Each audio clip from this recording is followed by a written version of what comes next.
Hello everybody, this is Monkey here from the channel Super Mario Simone's. I don't know if you know about that, but this is our second channel, and it's called Monkey's Video Game Reviews. I'm going to start reviewing games, and we're going to start with some cool rankings of some of my favorite games.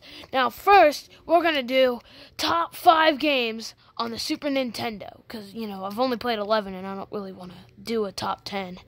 And just a quick note here, I've only completed one of the games on this list, so, you know, there's that. But, hey, let's just get into the ranking.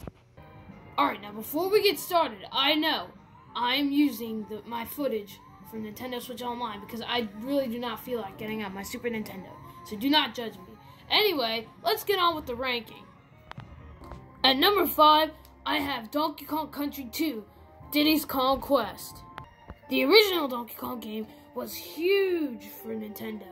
It provided 3D models, which was unheard of at the time. Now, I'm not that far into this game because I just started playing it a few months ago, but so far what I've played has been super fun. And also, this was the first appearance of mainstay in the Donkey Kong series, Dixie Kong. In this game, the Kremlins, which are King K. Rool's army, kidnaps Donkey Kong because of what happened in the first game. So now Diddy Kong and his new girlfriend, Dixie Kong, have to go after them. That's the whole plot of the game, basically. This game has a lot of new mechanics, such as throwing your partner. Like this. The platforming in this game is super good, but there is one thing that knocks it for me. See, I don't like how some parts require you to have Dixie or Diddy Kong. Like, I've been trying to make this jump for so long until I realized you needed to do this with Dixie Kong. And you can't do that with Diddy Kong. And I was so mad. So that's the only thing that really knocks this game. But other than that, this game is awesome, which is why it's at number 5 on this list. Now, the next game on this list, at number 4, we have Donkey Kong Country, the original. This game was revolutionary for Nintendo, and it was the first game to have 3D models on the Super Nintendo, which was unheard of at the time. I have not finished this game yet, but I am super close. This game has awesome platforming, and you can even ride stuff like rhinos and stuff in it, sort of like Yoshi in Super Mario World. And this was the first appearance of Diddy Kong, who is one of my favorite Kongs, because he's much speedier and faster than Donkey Kong. This was also the game that introduced the iconic level, the minecart level, which I think has been in every single Donkey Kong game, and for good reason too, because this level is great. And this game's platforming is some of the best this system has ever seen. It's so precise, and the controls are as good as they need to be. You couldn't ask for better controls for this game. This game is also a very difficult game too, and that's not a bad thing at all. There's not much that knocks this game down. It's just not as good as the next 3 games that are on this list. And of course, the next game on this list is Legend of Zelda: A Link to the Past, one of the most popular games on the system, and for good reason too. The second Legend of Zelda game I've ever played is still one of my favorites. This game is good, and it has a cool new mechanic which you can switch between this world and the Dark World, which I think is brilliant. I'm not that far into the game, and had to restart a couple of times because I kept messing up. And it's very confusing, which is the main bad thing about this game. See, I have to have YouTube around all the time when I'm playing it, and it's kind of annoying. But other than that, this game is super awesome, and the controls, oh my gosh, the controls are amazing. I just can't believe how good they are. They're just, The game has some really interesting weapons too, such as the boomerang, the bow, and stuff like that. But of course, you have your regular weapons, such as the sword and your bow and your shield. And again, it's just too confusing sometimes. But still, that doesn't mean it's not a great game. Now we're at a game that was almost number 1, but just didn't quite make it. And of course, what else than Super Metroid? And now, of course, the first thing we have to talk about this game is the story. The story is just so good in this game.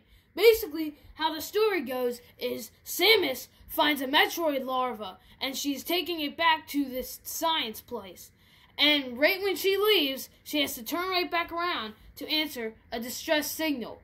And Ridley has been attacking the place, and takes the Metroid larva to himself and actually takes it. So basically, the bad guy wins for the first time, like literally ever. Like, you don't say that very much.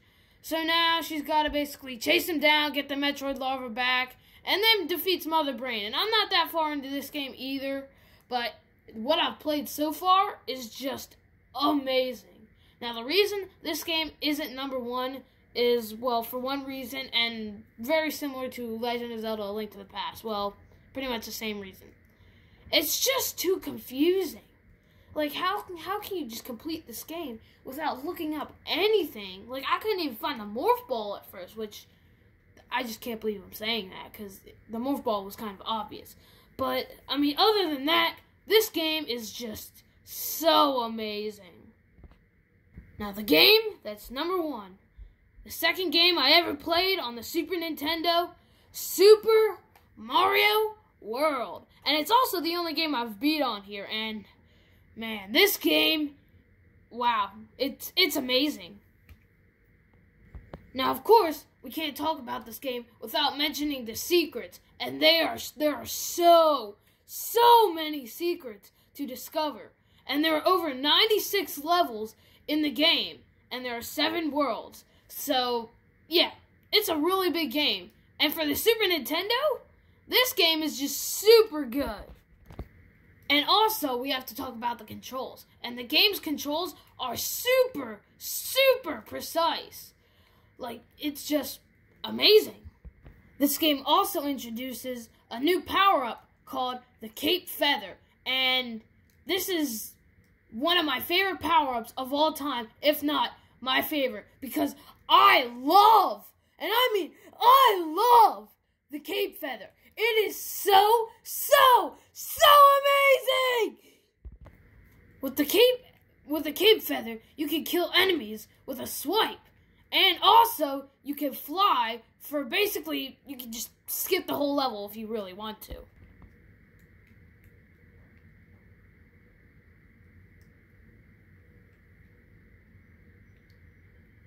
Oh yeah! Well, that's it for my ranking of Super Nintendo games. Next is the ranking of my top 10 Switch games. And also, I want to give a few honorable mentions to games such as Super Mario World 2, Yoshi's Island, Star Fox, and Donkey Kong Country 3, Dixie's Double Trouble. Those games were great, but just didn't quite make the list. So, that's it. Hope you enjoyed.